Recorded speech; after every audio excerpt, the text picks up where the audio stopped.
Good morning. आज हम MA final year में चलने वाले हमारे टॉपिक इंडो ग्रीक शासक यानी कि हिंद यवन शासकों के बारे में पढ़ेंगे। सिकंदर के भारत पर आक्रमण के समय बैक्ट्रिया में यूनानी उपनिवेश बसाया गया था। बैक्ट्रिया से तात्पर्य है, इसका जो स्थान है बैक्ट्रिया का वो है ऑक्सस नदी के दक्षिण तथा हिंदुकुश पर्वत के उत्तर पश्चिम में स्थित प्राचीन प्रदेश जो है वो बैक्ट्रिया था, और आज का जो अफ़गानिस्तान का उत्तरी भाग है वह बैक्ट्रिया था। चंद्रगुप्त मौर्य ने सेल्यूकस निकेटर को परास्त कर इस प्रदेश को अपने अधिकार में कर लिया था, लेकिन मौर्य वंश के पतन के बाद इस पश्चिमोत्तर प्रदेश से पुनः विदेशियों के आक्रमण प्रारंभ हो गए। इनमें सबसे पहले आने वाले बैक्ट्रिया के यवन थे, जिन्हें हम हिंद यवन, इंडो ग्रीक आदि नामों से जानते हैं। इन्होंने दूसरी शताब्दी ईसा पूर्व से पहली शताब्दी ईस्वी तक पश्चिमोत्तर भारतीय प्रदेशों पर शासन किया। क्लासिकल लेखकों में पॉलीबियस, स्ट्रैबो, जस्टिन, प्लूटार्क आदि के विवरण से इंडो ग्रीक इतिहास पर प्रकाश पड़ता है। इंडो ग्रीक शासकों के इतिहास को जानने का सबसे पहला सर्वप्रथम माध्यम उनके द्वारा निर्गत सिक्के हैं, जो कि पश्चिमी, उत्तर पश्चिमी तथा मध्य भारत के विभिन्न स्थानों से प्राप्त होते हैं। इंडो ग्रीक शासकों के राजकाल के संबंध में अन्य सभी सूचनाएं, जैसे कि उनकी तिथियां या उनके राजनीतिक नियंत्रण का स्तर आदि अस्पष्ट हैं। संभवतः बहुत सारे इंडो ग्रीक शासकों ने बहुत कम समय में शासन किया तथा इनमें से बहुत से शासकों ने साथ साथ शासन किया। मुद्रा पर उत्कीर्ण तिथियों के आधार पर यह अनुमान लगाया जा सकता है कि उक्त शासकों के मध्य प्रतिद्वंदिता रही थी या इनमें से पहले का उत्तराधिकारी रहा हो। अब बात की जाए कि जो इंडो ग्रीक शासक थे, इनका राजनीतिक इतिहास क्या रहा। इंडो ग्रीक शासक जो थे ये भारतीय प्रदेशों में इनके दो वंशों ने शासन किया। पहला यूथेडेमस वंश, या जिसे कि हम डेमेट्रियस वंश जो है वो भी कहते हैं।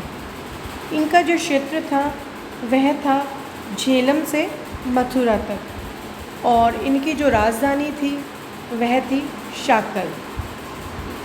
और दूसरा जो वंश है वो है यूक्रेटाइडीज़ वंश, जो कि बैक्ट्रिया से झेलम तक का जिनका क्षेत्र था और जिनकी राजधानी तक्षशिला थी। तक्षशिला स्थित सिरकप का जो क्षेत्र है वो इंडो ग्रीक काल से ही उपयोग में लिया गया था, लेकिन इस स्थान से जो सामग्रियां प्राप्त होती हैं वो अधिकांशतः शक पार्थियन काल की हैं। पार्थिया और जो बैक्ट्रिया है वो सेल्यूकस निकेटर के साम्राज्य के दो प्रांत थे। सेल्यूकस के कुछ बाद के समय के शासक एंटीओकस द्वितीय के समय 250 ईसा पूर्व में पार्थिया तथा बैक्ट्रिया स्वतंत्र हो गए। बैक्ट्रिया के स्वतंत्र यूनानी साम्राज्य का जो संस्थापक था वह डायोडोटस प्रथम था। इसकी मृत्यु के बाद इसके अल्पवयस्क पुत्र की हत्या कर यूथिडेमस नामक जो व्यक्ति था उसने सत्ता हथिया ली। यूथिडेमस जो था वो बहुत ही महत्वाकांक्षी था। अब बात की जाए यूथिडेमस की।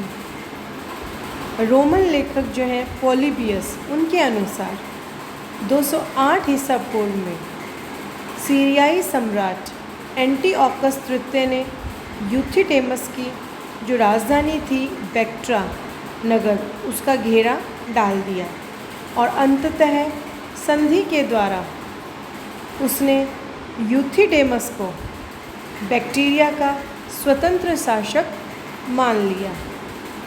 इसके बाद एंटीओकस तृतीय ने कॉकेशस को पार कर काबुल मार्ग से भारतीयों के शासक सुभागसेन था, उसके राज्य पहुंचा।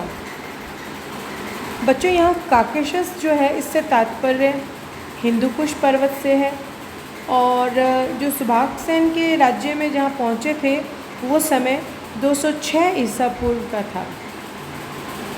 सुभागसेन ने उसे 500 हाथी उपहार में दिए।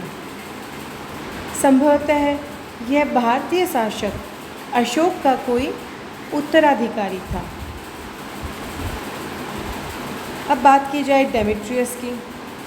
इंडो ग्रीक शासकों की भारत विजय का जो इतिहास है वह यूथिडेमस के शक्तिशाली पुत्र डेमेट्रियस के समय से शुरू होता है। डेमेट्रियस ने एक विशाल सेना के साथ 183 ईसा पूर्व के लगभग, यानी कि पुष्यमित्र शुंग के शासनकाल के समय, हिंदू कुश की पहाड़ियों को पार कर सिंध और पंजाब के प्रदेशों को विजित किया। पश्चिमी पंजाब तथा सिंधु की निचली घाटी से डेमेट्रियस की ताम्र मुद्राएं मिली हैं। बेस नगर से प्राप्त एक मुद्रा पर तिमित्र उत्कीर्ण मिलता है। तिमित्र से अभिप्राय संभवतः डेमेट्रियस से ही है।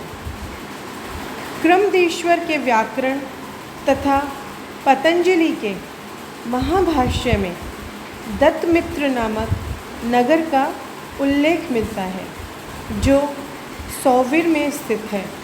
सौवीर से अभिप्राय सिंधु घाटी से है। इसकी स्थापना डेमेट्रियस द्वारा ही की गई थी। डेमेट्रियस ने विजय की स्मृति में अराकोशिया यानी कि कंधार में डिमिट्रियास पॉलिस नामक नगर की स्थापना की। डेमेट्रियस ने अजय की उपाधि धारण की तथा साकल यानी कि शालकोट को अपनी राजधानी बनाया। अफ़गानिस्तान के अमू दरिया तथा कोकचा नदी के संगम पर स्थित अलियानू से 280 ईसा पूर्व में इंडो ग्रीक शासकों के द्वारा स्थापित एक महान नगर के अवशेष मिले हैं, जिसे कि 145 ईसा पूर्व में नष्ट कर दिया गया था। यह ग्रीको नगर था। अब बात की जाए मिनांडर की। मिनांडर का जो समय था, शासन पीरियड जो था उसका, वो था 155 से लेके 130 ईसा पूर्व तक का। डेमेट्रियस अथवा यूथिडेमस वंश का जो सबसे प्रतापी और शक्तिशाली शासक बना वो मिनांडर था। इंडो ग्रीक शासकों में मिनांडर का नाम सर्वाधिक प्रसिद्धि प्राप्त है। मिनांडर का जन्म अल्सन नामक द्वीप में फालसी ग्राम में हुआ।